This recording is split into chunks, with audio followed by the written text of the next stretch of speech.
Welcome to Chapter 20 of this FE12 H4 Reverse Recruitment LTC. This is a tough map with some strong enemies and a very strong boss who requires 2 units to kill with crits. But thanks to Alice's higher movement, the 4-turn clear we're going to pursue here will be somewhat easier than in vanilla FE12. We first forge a +6 might hand axe for Draco Knight Michalis. As the name reveals, this weapon will be combined with Wood Clear to kill Hardin. This Hardin kill strat is already different from my previous runs where I used horseman Sirius to kill with Parthia. I'll explain why horseman Jeorge does not work here. Jeorge received the angelic robe from chapter 11. Maybe I should have given it to him earlier, but I wasn't sure it's necessary until this point. And let's take a look at the units in their starting positions.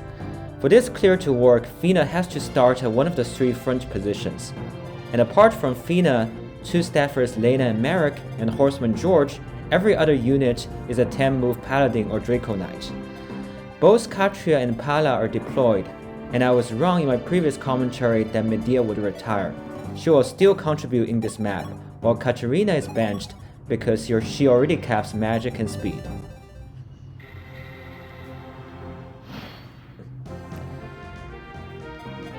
In turn 1, Alice moves up to weaken the thief that carries the master key. She keeps him above half HP, so those fortified bishops all over the map will not use fortify.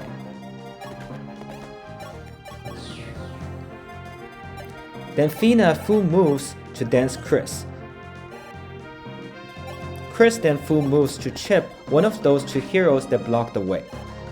This will get them to move in the upcoming enemy phase, as well as 2 more heroes, a sniper, and a warrior behind them. The rest of our paladins and Draco Knights then full move forward.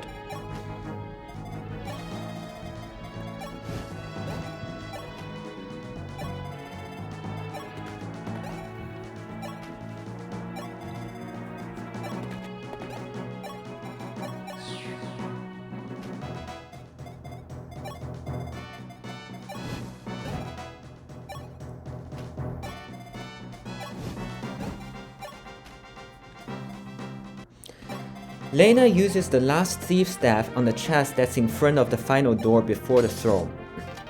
This chest contains the second against staff, and it's the single most important chest on this map. At this point, only Merrick hasn't moved.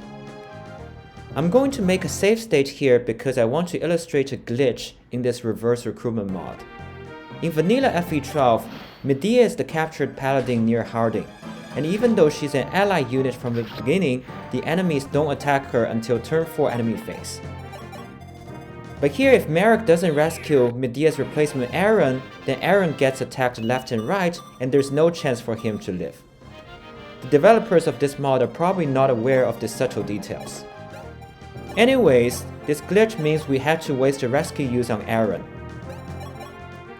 Aaron actually has higher stats than what his growth rates would imply, but we already have a lot of good units, so his only contribution to this run will be to open a door in this map. In turn 1 enemy phase, Kris is attacked by 3 heroes and a sniper. Having Star Sphere on him ensures his survival, although later we'll need to trade the Star Sphere to our boss killers. I did a suspend just now in order to make sure that Kris does not crit any of these 4 enemies, but only weakens them with Javelin to set up kills for our other units next turn. I should also mention that Kris cannot be a Draco Knight under this strategy because their sniper would deal too much damage given that we lost the Iote's shield when 1-turning chapter 13X. In turn 2, our units move forward while crit killing these wounded enemies. Michalis crit kills a hero with the forged hand axe.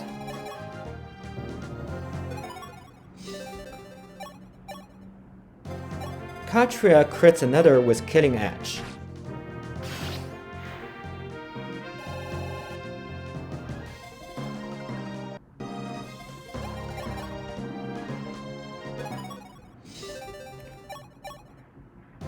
Jeorge crits the 3rd hero with Killer Bow.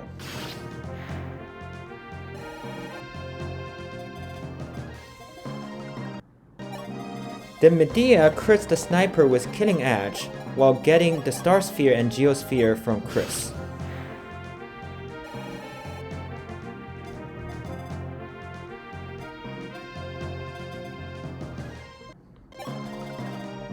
Pala gets these items from Medea and kills the Master Key Thief.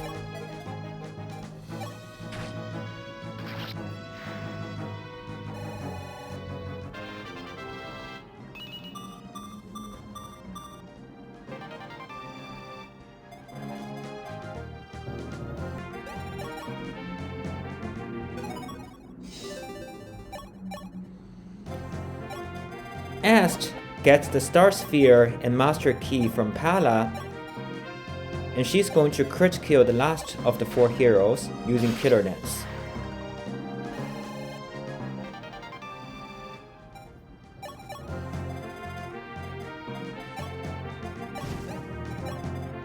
Now Fina full moves a second time to dance Draco Samson, who is going to use Clear to crit kill the remaining warrior.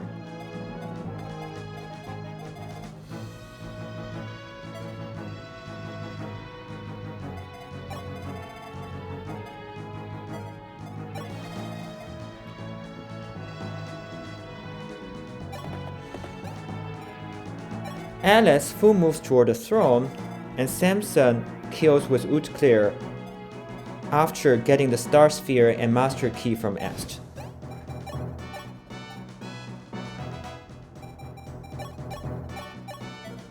Samson and Michalis will be the pair of boss killers. From this position, Samson is 20 tiles away from Hardin, so with 2 full moves, he can attack Hardin at 1 range, and actually have 1 tile to spare. Merrick physics Kris, and Lena is going to fortify.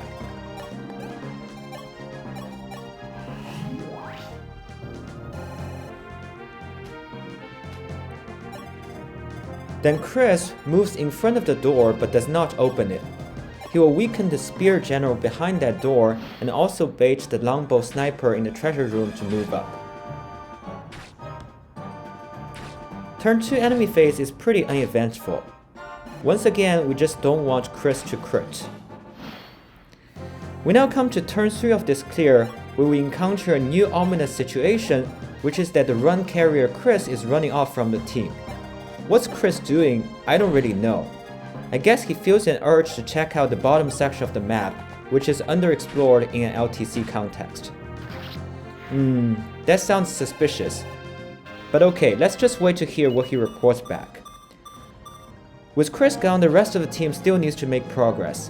Aaron opened the door and Katria was able to cleanly kill the wounded general with Armor Slayer. Katria having Sea Sword in this mod feels pretty good. Samson moved to open the first chest in the treasure room with one of the Master Keys.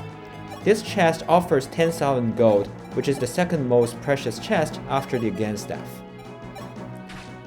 Est grabs the Master Key back from Samson and kills the Swarm Bishop.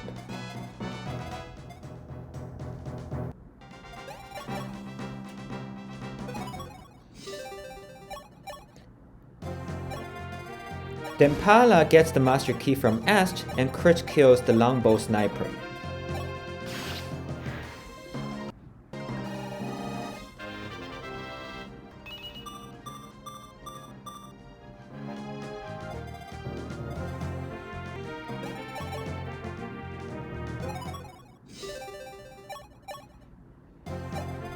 With a previous Pure Water, Medea has just enough bulk to crit kill the Sauron Mage.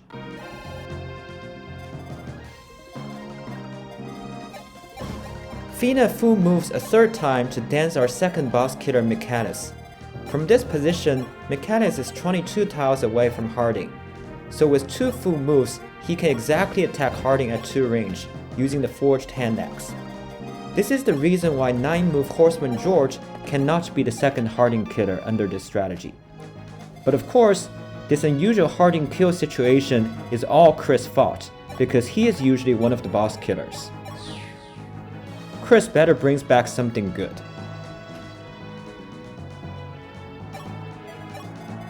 After Michalis was danced to full move, Alice also moved to get the second chest in the treasure room that contained the Brave Sword. Lastly, Jeorge was moving left to enter the range of a Swarm Bishop and a Spear General. He needs the Angelic Robe and Pure Water to survive. And the reason he's there is to obtain the Fortified Staff next turn. Our two staffers heal, and that's the end of turn 3. Nothing important happens in this enemy phase. We did see a lot of reinforcement paladins coming from behind, but we're not concerned at all because we will seize next turn. In turn 4, we're first going to use a convoy trick to get the 2 remaining chests in the treasure room. Pala grabs the Brave Lance and sends the Master Key back to convoy. This enables Aaron and Katria to retrieve the keys and open the final chest that contains a Master Seal.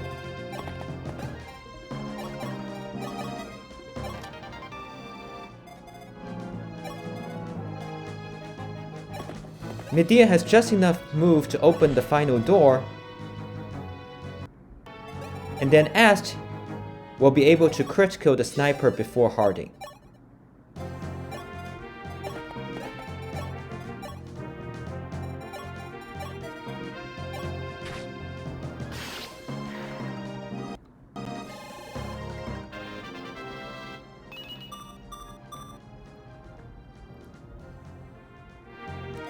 We're now ready to kill Hardin. Hardin has 80 HP, so before taking into account the crit multiplier, we need 2 units that together do 27 damage on his 30 defense. Max Strength Draco Samson with Star Sphere and Ult Clear has 48 attack, which implies 19 damage thanks to A rank weapon triangle advantage. On the other hand, Max Strength Draco Michalis with Star Sphere and the 10 Might Forged Hand Axe has 38 damage, 38 attack, which exactly gives the remaining 8 damage required to kill Hardin.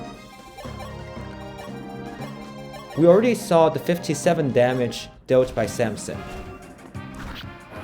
Now Michalis crits also and deals 24 damage, killing Hardin.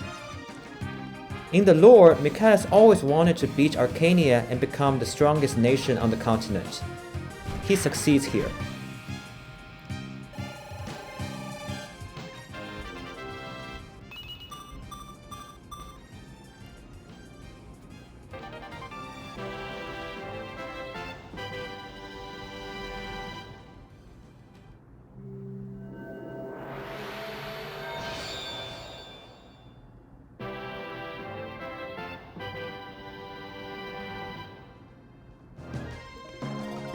Alice can now cease, but as usual, let's do some cleanup work.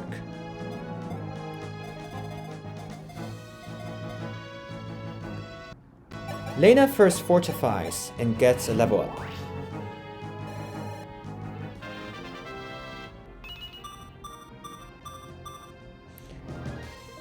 This enables Jeorge to have enough HP to crit kill the Spear General.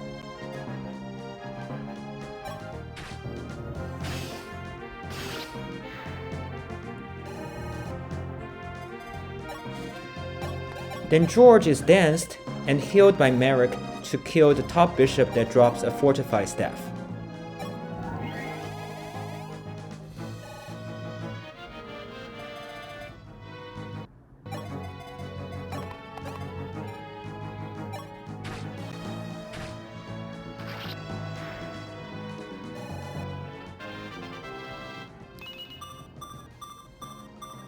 That's another perfect level up.